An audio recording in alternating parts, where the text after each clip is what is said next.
Welcome back, everybody, to our one-day delayed review of House of the Dragon, Season 2, Episode 4, Rook's Rest.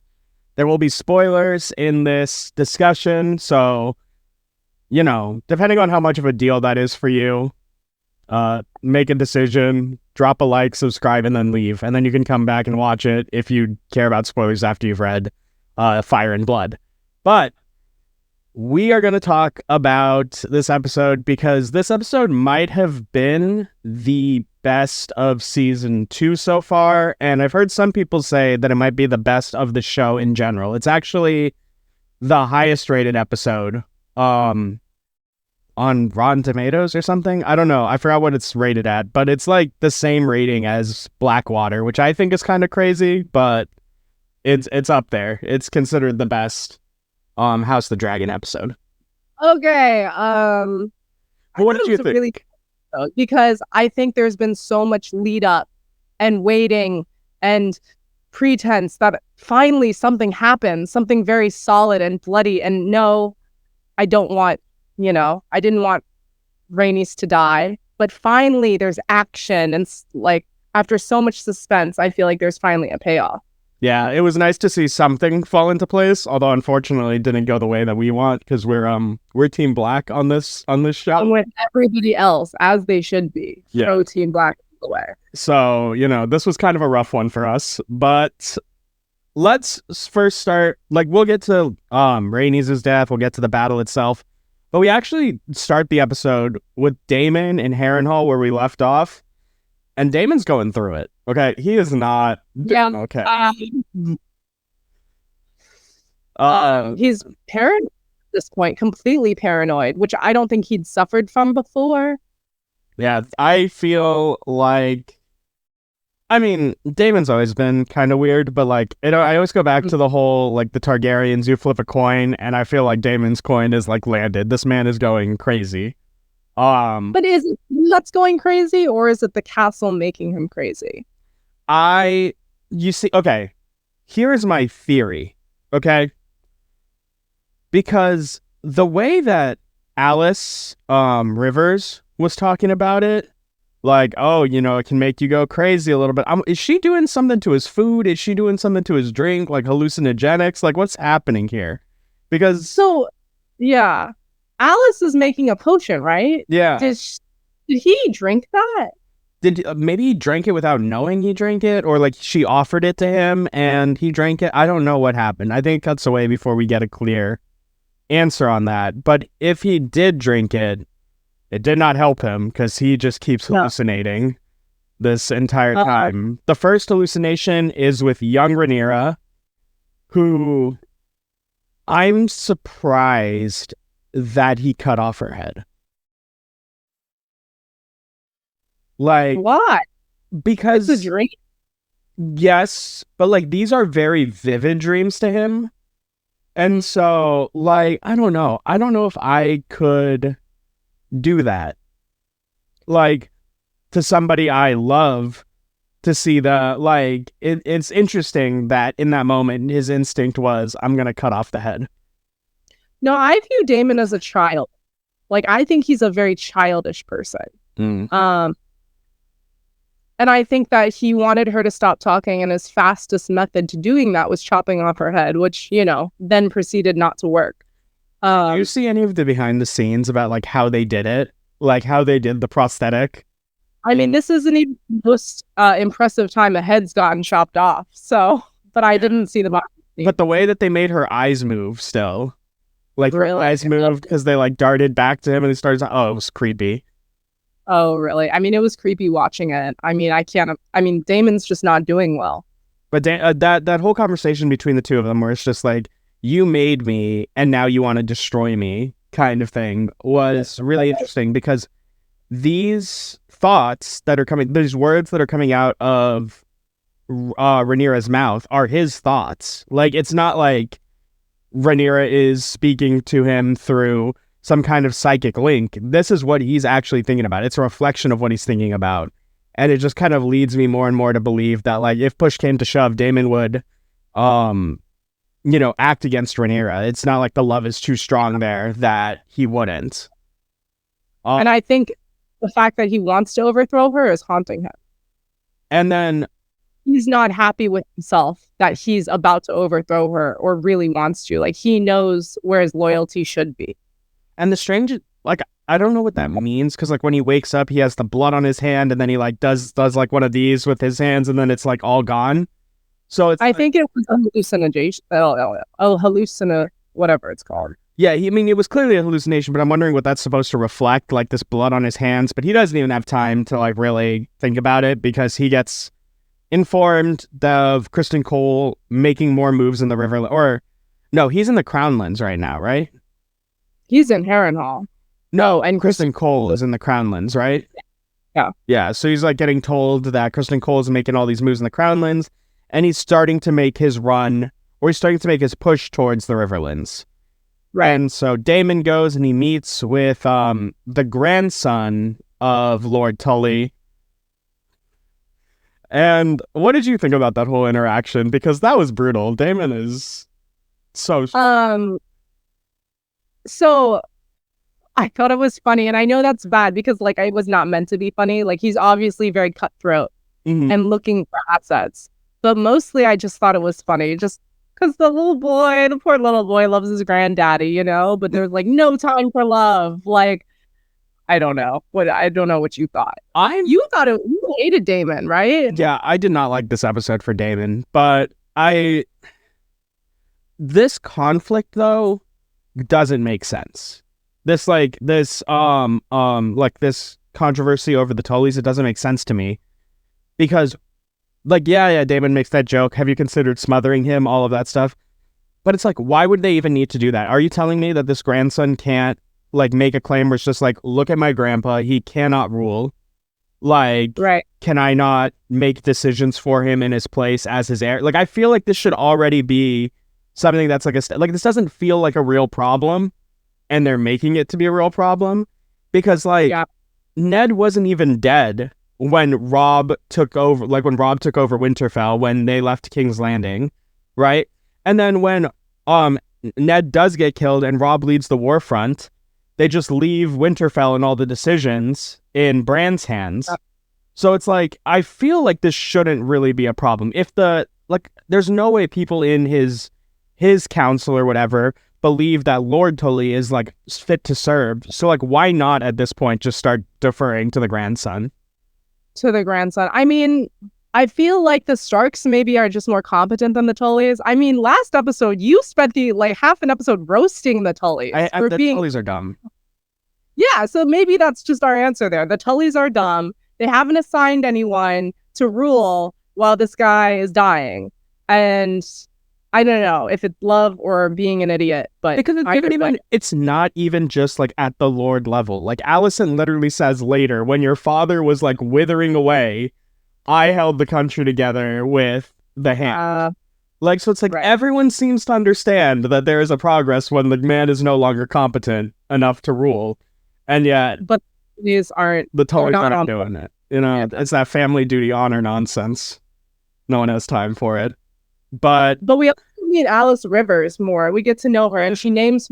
We wanted a name, we got a name. And the vibe I just got from her was like Luna Lovegrove, but dark. Luna Lovegood, but dark, yeah. Luna Lovegood, but dark. Like, she was like this manic dream pixie girl, like da-da-da-da-da. But I truly think she's very powerful, and I think she.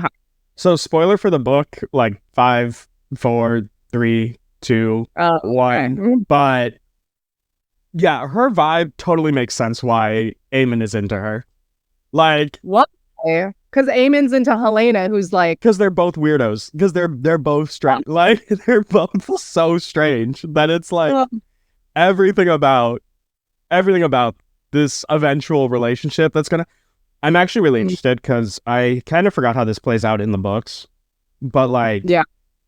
Because of what happened at the end of the episode, I'm interested in how Aemon, who is likely going to be pushed into a higher position of power, is going to work this relationship out that I think still has to happen with Alice Rivers. So, considering that she's not highborn, so it's going to be very interesting to see how this plays out. Well, lots of things change and are going to change. Castles shift hands. Harrenhal right now belongs to Daemon. Harrenhal will not always belong to the blacks. It will go to the green, and that's when Aemons will join in and meet his future girlfriend. Yeah. But they're not doing anything. Like, honestly, Daemon...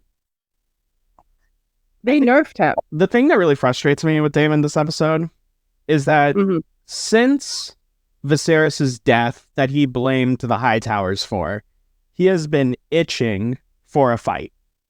Yes, and now he has not one, he has a whole war that he should be there for, and he should be there for fighting. And he's too busy hallucinating in Harrenhal doing nothing. Like, because even so, like, he meets the Blackwoods. He's like, okay, if the Tullys aren't going to give me an army, then I'm going to get an army from somewhere else. I'm going to meet with the Blackwoods. We get confirmation that the Lord Blackwood that we saw was the same little boy that was vying for Rhaenyra's hand a while ago.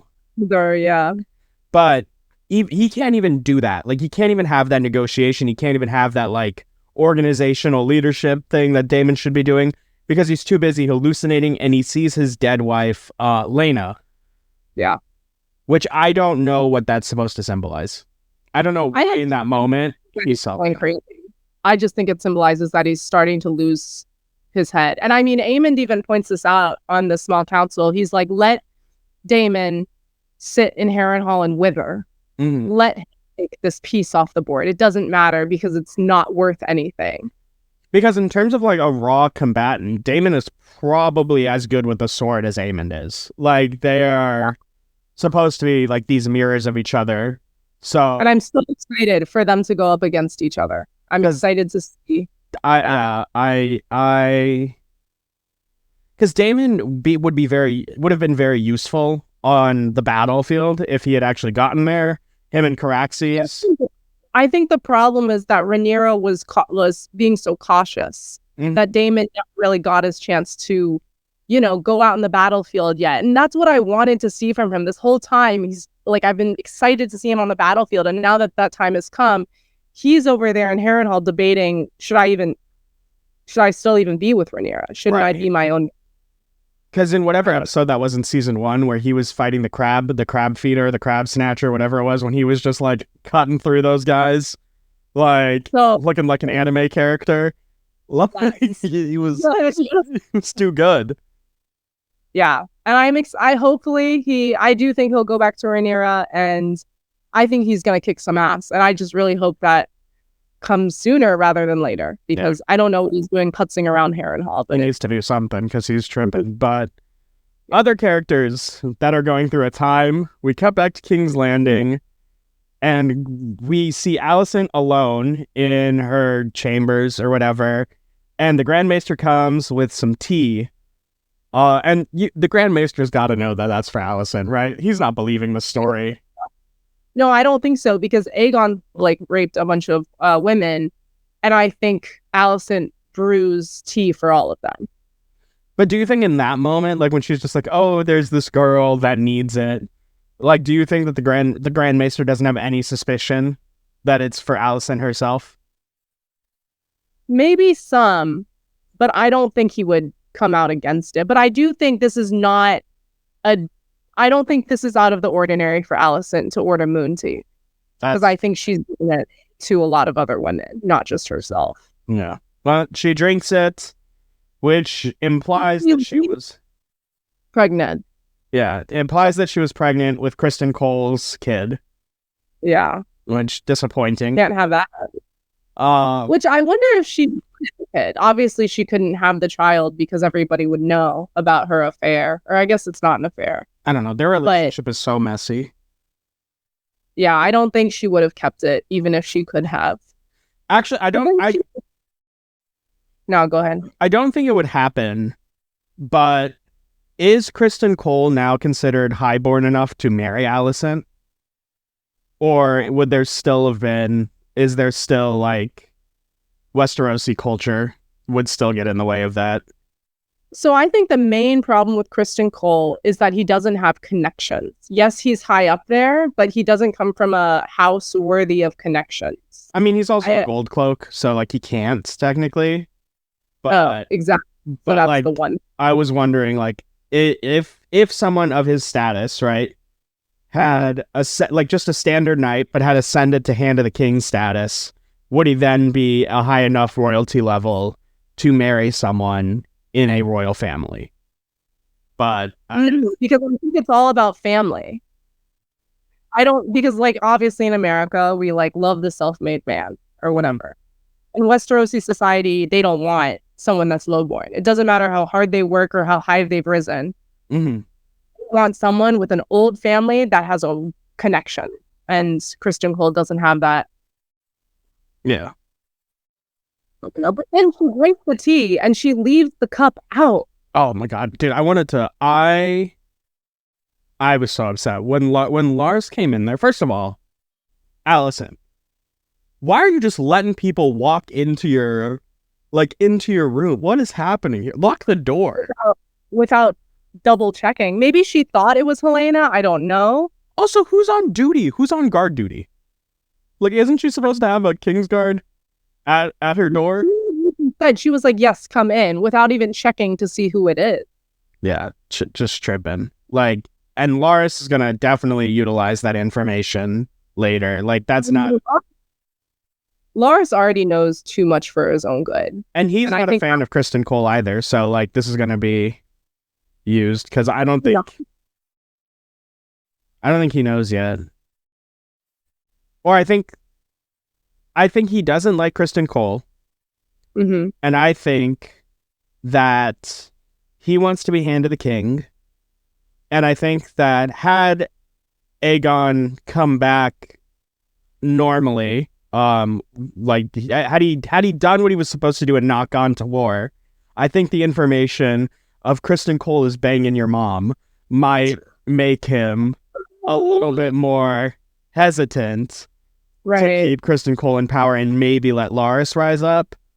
But like, Alicent's flaws aside, Aegon's is a whole nother mess, because that was so embarrassing for him in the small council. That was awful. The fact that he was super embarrassed he was like, no, I want Harrenhal, and everybody just ignored him. Yeah, even Loras was like, why do you want Harrenhal? I don't want Harrenhal, and I'm the Lord of Harrenhal. Like, because they're right, it's a useless piece, and Aegon's dumb for harping on it. Yeah, Aegon thinks big castle, I want that castle. It's very childish. He's a kid, you know. He's like, big castle, I want that castle. Enemy has that castle, can't allow that. Yeah, he's like, it's like when a kid is like playing chess and they focus on their pawn, you know. Yeah. Just like, I mean, this is not our main priority here. We can let them have that. That's not going to do them any good. What their plan is actually brilliant, which is, we are going to allow Rhaenyra no clean entrance into Westeros. We are going to block off the whole coastline. That would be the whole coastline near King's Landing that she would have to fly through from Dragonstone. If she tries to fly through it, we'll be able to see it. We'll be able to make her life difficult. And we realize that that's Aemon and Kristen's plan. They've planned that together. And the final piece for that is Rook's Rest. Rook's Rest. Yeah. And I don't know. I just like the Green Council. I mean, they're kicking butt. They really are. The ones are good. They're not infighting like the Blacks. Well, the Blacks are super infighting. I mean, the Greens had infighting, but like the Greens are putting out plans, and I can't fault their battle strategy as much as I dislike Cole. I think that the reason we're seeing this is because I think collectively the council has realized Aegon isn't anything. Like, don't even care. Like, don't care. Don't listen to him. We're gonna follow Aemon's lead. We're gonna follow Alicent's lead. We're gonna follow Cole's lead. We are not gonna listen to Aegon's just gonna sit there at the table, and they've already made this executive decision. We're ignoring him. Like, whereas the Black Council still hasn't quite figured out how they want to treat Rhaenyra, because Rhaenyra is actually, I don't know. I agree and I disagree with her at this point. Like, this whole patience and stuff, I agreed, but now there's no more point to being patient, So I probably would have been more aggressive in the Rook's Rest attack, but she's still trying to like limit the amount of power she sent out, which I don't understand. I feel like sending a couple of dragons would have been a better play at that point. I agree. I don't know what stopped her from just sending one. I guess because she didn't realize there was a trap there. But there's no harm in sending more than one dragon. Send them all. Right? But there's a couple things I still want to talk about in King's Landing before we get to the end. to Dragonstone, because they're... Okay, one, Aegon not knowing Valyrian. What is up with that? Because I feel like in the books he knows Valyrian, like High Valyrian. No, it shows that he is uneducated and he hasn't bothered with his studies. Because that's bad. That's not good. Like the fact that Aemon could have that whole conversation, punk him entirely in front of his council, and he had nothing to say. That's he really was. He only knew like a few words that he could string together. But I mean that tracks for Aegon as a character. Aegon doesn't study. Aegon prefers wine. Aegon prefers women. Like he doesn't want to study and learn a random language that he probably doesn't even see the reason to have it. So, and then he storms out of the council because I don't know what would have led him to believe that seeking support from his mother would ever work. Like, his mother has not supported him at all in his entire life, and he thinks this is going to work for him. But that conversation does not go well for him. He doesn't go to his mother. His mother comes to him because Alicent right now is freaking out and looking through all the textbooks because, I mean, even though when Rhaenyra came to her, Alicent denied it. Alicent does wonder, is this a story?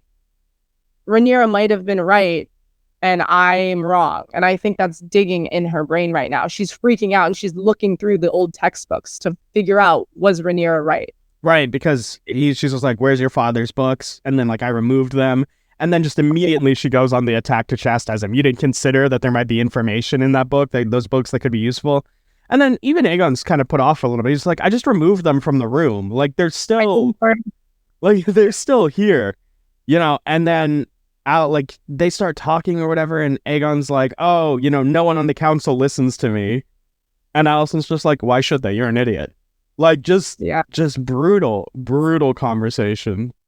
Like, and part of it might be brutal. And part of me wants to really hate Aegon. Mm-hmm. Like, part of me wants to be like, this idiot, he doesn't know what he's doing. He's like, but I just pity him because he has never received any love. Viserys loved him. Alicent is so mean to him. And I don't know why she's so mean to him. Like, I don't know. But because like he was conceived through probably a not fun part in Alicent's marriage towards Viserys. Yeah, like unable to disconnect the two. Like she can't. Yeah. I mean, Aegon is. I feel bad. I feel really bad. I feel really bad for what's going to happen. Actually, I don't feel bad for what's going to happen to him because he's going to go on to do some terrible things. But I feel bad for like the life he's about to live for the rest. Like his like he never had a chance. And that's really sad to see that he never had a chance. And you want to know what else was really sad to see? How much Aegon loved Sunfire. Like they really seem to love each other. That like that bump on the armor, like, oh hey, like, oh, it was so sad, and it just kills me that both, like, I mean, Sunfire isn't as damaged as he's supposed to be in the books. Like in the books, he's never gonna be able to fly again. He loses like half his wing. Right now they both look dead. So I don't know if honestly watching that ending scene, before we get to that, I don't know, watching that ending scene, it did make me wonder, have they decided to kill off both of them? I don't think they will, but it was cute to see. I mean, it was sad, but it was kind of cute to see how even in like their last moment, even in that last moment when they were falling to the earth, Sunfire still tried to shield Aegon from the fall. Like, that was brutal. So it's like, for all his faults, the boy loved his dragon. Oh, put that on like a card or a GIF or something. Oh my god. But then, so moving from the Greens, we go back to the Blacks and how they're preparing for this war. And poorly is how they're handling. And, you know, like, Jace is better than me. I don't know. Like, I probably would have started doing stuff. Like, I don't know. Like, the way that he was like, you got to be patient. You got to wait for my mom to come back. Like, she's the queen. You got to do... I've been like, my mom ain't doing anything. Time for me to call some shots. Like, it's getting stressful. And Rhaenys is there trying to, like... I actually did not like this scene for Jace in particular because I did not like the way that the small council started to disrespect him too. Like, weren't listening to him, weren't listening to Rhaenys, and then Corlys Velaryon storms in and is like, what are we doing? What are we doing here? Like, are we seriously bickering about this? And yeah, the council is in super disarray right now. And I really hope they're able to fix that in the future because right now the Black Council is just completely underwhelming. To me, yes, I don't know their names. I don't know their faces. Their decisions seem bad. They literally tried to overthrow Rhaenyra. I mean, they have nothing going for them. Even the Green Council. I mean, I don't support all of the characters, but they're just smarter. I don't know. And I think I'm interested in what Corlys is going to do now because Corlys seems to be the person that the Black Council is most respectful towards, even though he's not going to be in this position of, he's not technically the top position of authority. He's number 3 over there because it would go Rhaenyra, Jace, and then Corlys in terms of like hierarchy of rule. But with what happens to Rhaenys at the end of this episode, it wouldn't be surprising to me if Corlys starts making more aggressive calls for action. And starts to try to go over Rhaenyra and Jace's heads to do it because at this point it's a personal vendetta. Like it's so personal now because his wife just died out there. I think right now Rhaenyra is about to go all in though, I will say. Like, I think she's really held back so far, and this is the first sign of her actually doing the most. And I do not think Rhaenyra is going to hold the Lord of the Tides back. Because Rhaenyra shows up, you know, in the council. She's just like, oh, I went to go talk to Alicent. Everyone chastised her because what a dumb plan. Rightfully so. But then she's like, yeah, peace is impossible, so it's time to go to war. And she herself suggests flying out there. Like, I'm going to fly out there, and I'm going to go do stuff. And they're like, no, you can't be doing that. Also dumb. So dumb, right? Plan to go see Alicent was dumb. Plan to fly out by herself was dumb. I want to say it's dumb, but I think it's a callback to Daenerys. Okay. Like, where Daenerys was very much like, as the queen, I'm going to do my own dirty work. Like, if there's a battle and there needs to be a dragon out there, it's going to be me on top of it. Like, I'm not sending them alone. I'm going to go on, like, I'm going to be part of the battle. Like, I even remember, it was season 7, so it's still not a great season.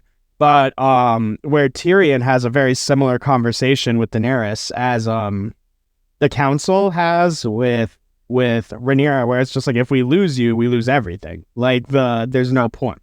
Which, not 100% true. But, you know, yeah, like, you still have an heir. It's not like Daenerys who had no heir. But, yeah, you know, if you lose Rhaenyra, you lose the face of your rebellion. There's no real... or you lose the face of this war. There's no real point in continuing. She is able to finally see reason, though. Yeah. She will not see Jace because she's already lost one son. She's not about to lose another.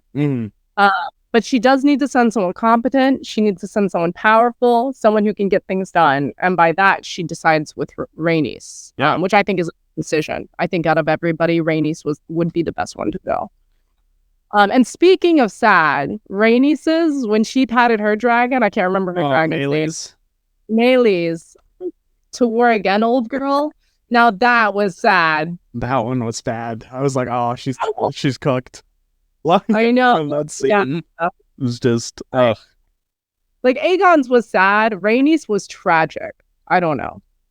And you see, I still don't understand the logic of sending one. Like, because, Really? Why? They don't have a... you know, I mean, you have to know that if Dragonstone, or if the Greens are going to send a dragon to siege, that there's a good chance it's Vhagar. Yeah. And the fact that you think one dragon is enough for that is kind of crazy to me. Okay. Rhaenyra decides, I'm sending one dragon. Rhaenys and Meleys are going over to Rook's Rest without an army of their own. Like, they have the people that are at Rook's Rest, which one of them is one of the lords on the small council's home. Yeah. But that's it in terms of foot soldiers. So this is really... They haven't gathered any foot soldiers yet because Rhaenyra has not called her banners or whatever. So this is really just a battle of dragons. And unfortunately for Meleys, she's not the biggest dragon on the field. Well, I think what this shows is how powerful the Targaryens are just by being able to fly dragons. Mm-hmm. Because what is an army to a dragon? You know what I mean? They're literally an ancient nuclear weapon. Right. It's a weapon at a time. Yeah, you don't need an army if you have a dragon. All you need is that dragon, you know? But yes, the tragedy is that Meleys is not the biggest dragon there. And then, okay, so Kristen Cole, unfortunately, is not an idiot when it comes to warfare. Yeah. And I like the plan. It's ruthless. It's a Tywin Lannister type plan where he's just like, we're going to lose troops. I am intentionally going to let troops go out there while they get burned to death by the dragon that I expect to be coming to defend Rook's Rest. And then I'm going to light a signal, and that's going to let Aemon know to come out with Vhagar, do a sneak attack, kill the dragon, and we'll call that a trade. Like, I'm going to trade all of these men's lives for the one dragon kill. And, like, It's smart, it's tactical, it's ruthless. Like... And even Gwaine Hightower is looking at Kristen like, oh my God. Like, I mean, I don't think Gwaine even knows the plan, but Gwaine is, even at least Gwaine has a little empathy. And he's like, let's stop. This is dumb. Yeah. And, okay. I feel bad for Kristen Cole here because this to me feels like when you have planned a really good lesson and then one of your students just comes in on 10. Like, not even just like a build up. There's no chance in trying to like calm them down. They came in crazy. And when he sees Sunfire flying overhead to join the battle, he's like, what are you doing? Yeah. He literally face palmed. And Sunfire gets torn up by Meleys. It is not even a close fight. This is our first glimpse of a dragon fighting another dragon. Yeah. Because not even Game of Thrones did this happen. Well, we had that weird ice dragon. They shot fire at each other. That was nothing compared to this. Yeah, this was brutal. This was claws, like fangs, fire. Like, it was rough. And I don't know, just the idea of being on the field and looking up and seeing two dragons fighting, how terrifying, right? Yeah, I'm fine with you. So my belief is that... Sorry, I'll wait. Yeah, okay. 1 second. This might take a little while. Are you going for a walk? Yeah. Oh, that's fun. Yeah. Sit down for too long. Okay. Have fun. Okay. It's my heart. Go to get my head. Okay, so your belief. Okay. My belief is that Aemon purposely sandbagged getting involved. I think absolutely. Yeah. Like, he saw Sunfire, and then he was like, Vhagar, no, don't go yet. Like, settle back down. Like, he saw the attack, he saw the signal, and he just didn't go because he wanted that outcome to happen. And I think that's proved in that scene where Kristen Cole comes to view, where he's standing over Aegon with his sword unsheathed. And there's no doubt in my mind he would have killed him if Cole had not gotten there in time. Because if you remember, like in the last episode, Aemon's interaction with Aegon was that Aegon was laughing at him. Right.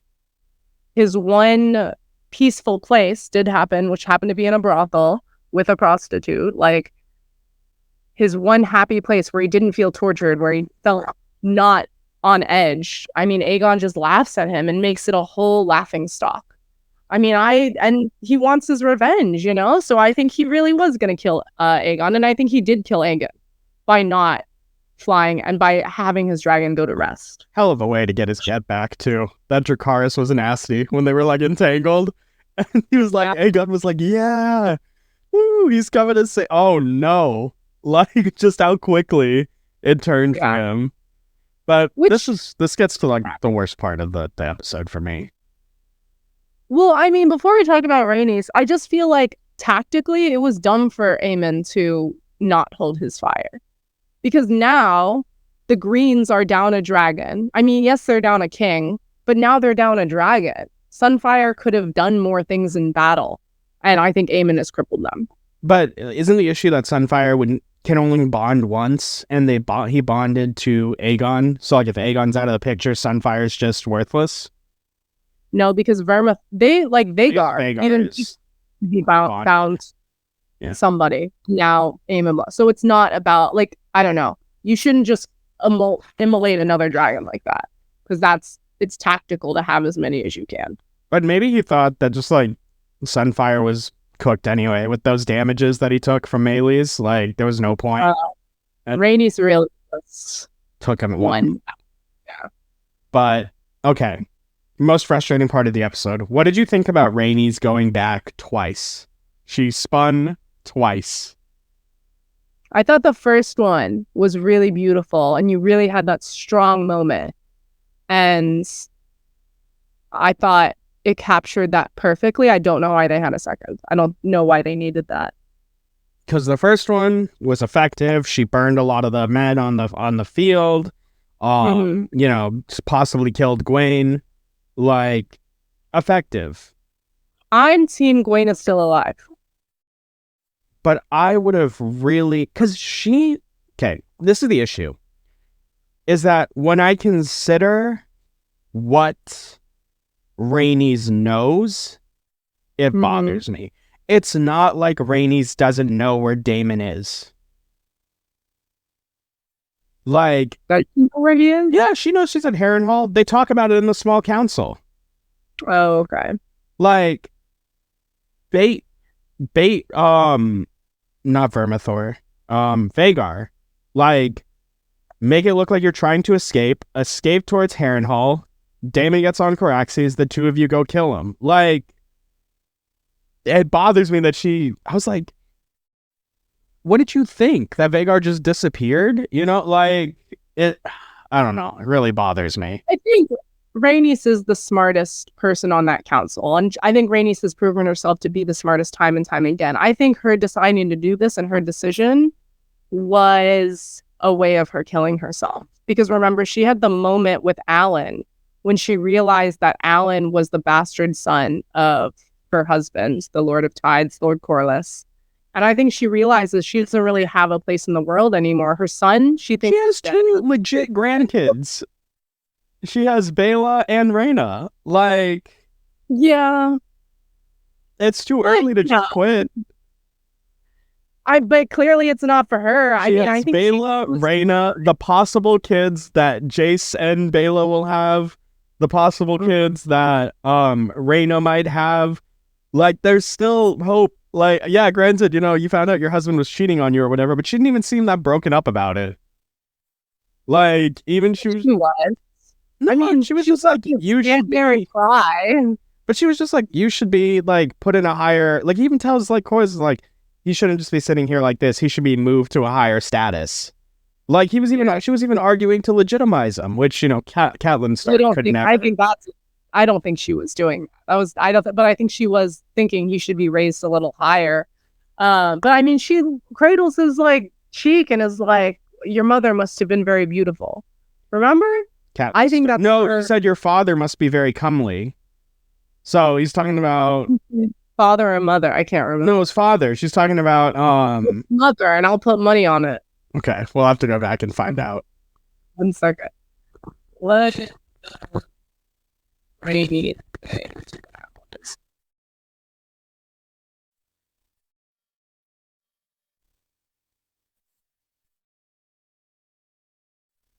Anyway, well, we should skip this. I don't know. It does not matter. It does not matter.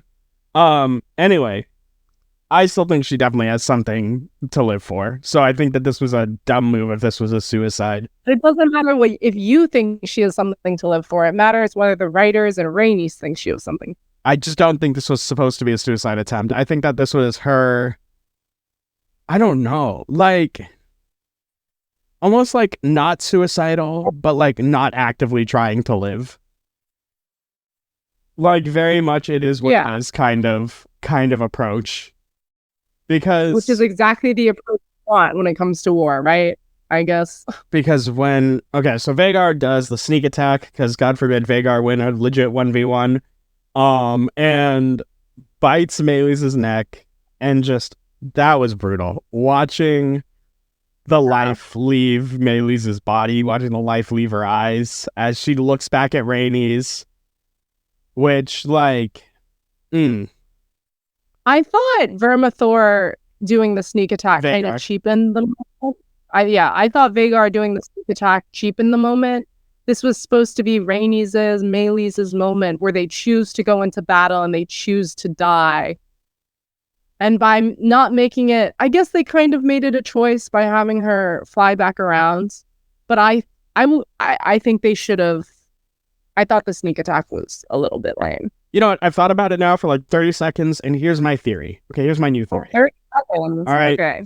The reason Rhaenys went back is that she saw a chance to eliminate the biggest threat on the chessboard. Like, if I can get him, like, chances are slim, but if I can get Aemon and I can get Vhagar, then we win. Like, I think a lot of sense. That's what she must have been thinking. I just don't think that was a rational plan.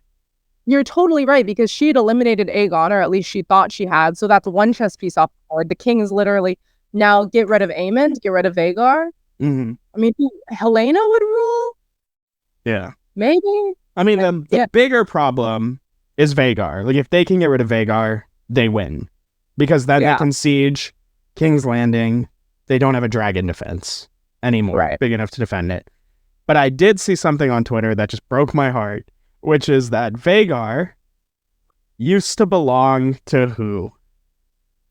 Who rode Vhagar before Aemon? Like, right before Aemon. It wasn't the good king. No, it is, Vhagar used to be ridden by Laena. Oh, really? Yeah. So, her daughter's own dragon killed her. Yeah, that's really, really hard. Oh, it was so sad. Like, that revelation, when someone pointed that out to me, I was like, brutal. Brutal Game of Thrones stuff. Brutal House of the Dragon stuff. That's incredibly hard. Oh my goodness. But then we see Kristen Cole. Yeah, who survived. It doesn't make sense that he survived, because remember, he's in a field full of corpses. He's like the sole survivor of this whole event. You're sad, but I think Kristen Cole needs a very satisfying death. I don't think I would have been satisfied by a death by dragonfire. I need a 1v1 against Daemon to be satisfied with his death. I actually forgot how he dies in the books, but I guess we'll find out. I don't remember either. But yeah, so Kristen Cole, his tenure as Hand is not going too well. It's been like 2 weeks in the Kings already. It was going good for about 2 weeks, and then it stopped. Because now the king is possibly dead. although officially unconscious. And if they follow the plot of the books, unfortunately, Aegon does not die here. Actually, kind of unfortunate for Aegon that he doesn't die here, because he is going to be pretty much effectively worthless for a while.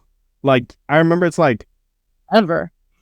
What is the... I think the, like, book says something like he had to take milk of the poppy to sleep 9 out of 10 hours. Yeah, he turns into a drug addict pretty much. So he was already not super useful, but now there's like nothing going for him. Well, what did Queen Alicent say? Or Dowager Queen only said, all you need to do is nothing. And that's all he can do now. So yeah.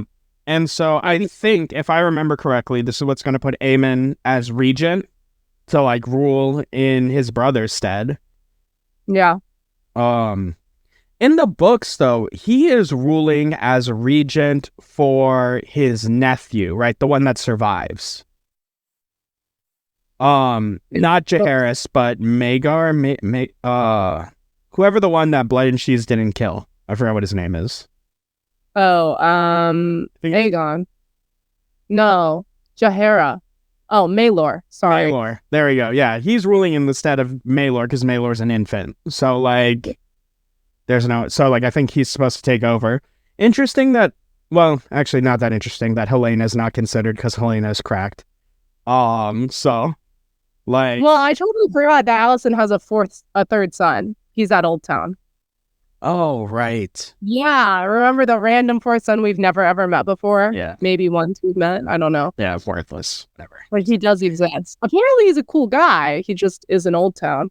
Doing nothing with her dad. Yeah. And so, yep, we get Aemon, who has discovered Aegon's body, has a sword over him. Aegon is in very bad shape. Like, it's... See, Criston Cole's honor is very strange to me, because he has no qualms saying what he says about Rhaenyra. He has no qualms, like... he has like nothing bothers him about what he's doing to Rhaenyra, but for some reason he stops Aemon from killing Aegon, despite the fact that like Criston Cole clearly likes Aemon more. So it's like, well, Criston Cole does keep his duty sacred, even though no, he doesn't. He's out here banging his mom, or banging Aegon's mom. That's his duty. Doesn't allow that. He's clearly cast in house. Oh my god. What is it called when you do one thing, but you think another thing? That's cognitive dissonance, right? He is in... Criston Cole has intense cognitive dissonance. Yeah. Okay. I mean, after that, after the way he reacted to Eric and Eric, like, that was, his brain is fried. Yeah. I mean, he says one thing and does another. So I think he does still feel the need to keep his king safe. But also, I don't know. It's just Criston Cole's a mess. Cognitive dissonance is intense, and he can gaslight himself. So, congratulations to him. But I really wonder what welcome he'll have back in King's Landing now. Yeah, especially if Gawain is dead. Having to explain that to Alicent, not going to be an easy conversation. Don't break up. But that ends our review for episode 4 of Hot D Season 2. I kind of like ending the episode because we are Team Black, right? So, what do you do if you're Rhaenyra? Like, what's your next move? What's your battle strategy?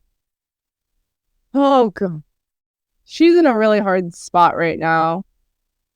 I think she's gonna go for High Garden because they haven't announced. Mm-hmm. The Tyrells. Probably reaching out to Daemon, like, Daemon, it's time. Are you with me or against? And just trying to win more supporters to your side. She's going to call her banners and she's going to start massing her army.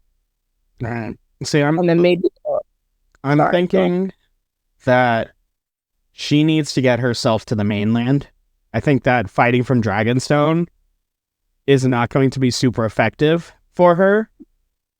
But I don't know where she could set up camp in Westeros. Like, I don't know what houses outside of the Vale I mean, I guess the Starks, like if she wanted to land in the north and push down, but she needs to get, I think she needs to get to Westeros proper. Like she needs to move her stuff to Westeros so that she can start getting some armies. She can start building, you know, some strategies. She needs to get some actual knights on her side. I don't know what's going on with her team, but like, I think she needs to move in. She needs to get the twins. If she gets the twins, that's a big deal. Which I think the Freys are previewed in next week's episode. So I think she does need to get the twins. That needs to go to the Blacks if they're going to have any chance. Then she needs to go over. She needs to get the Tullys. And then the Reeds have to follow already because of their loyalty to the Starks. So she gets the Vale. She needs to get the Riverlands. She needs to get the North. She needs to get Dorne. That's what she needs. Dorne would be a problem. Like, if she could get the Dornish on her side, that would be good. Because the Stormlands are a lost cause. The High Gardens, the High Towers are probably, you know, like, they're going to be a lost cause, because I think right now they're the Wardens of the South. The Lannisters are a lost cause, because they're involved in the Green Council. The Greyjoys, maybe, as useless as they are, like, maybe that's something that you pick up. But I think Greyjoys go to the Greens because they already have Corlys Valerian's fleet. Oh, right. And so that would make sense for the Blacks to have Corlys and the Greens to have the Iron Fleet. Or the Red Winds, the Red Vines, whatever. The Red Winds. The other one that can handle. Yeah. I'm just excited for Rhaenyra to actually do something. I think right now the Green Council is kicking her butt. And Rhaenyra's kind of just stood there and taken it.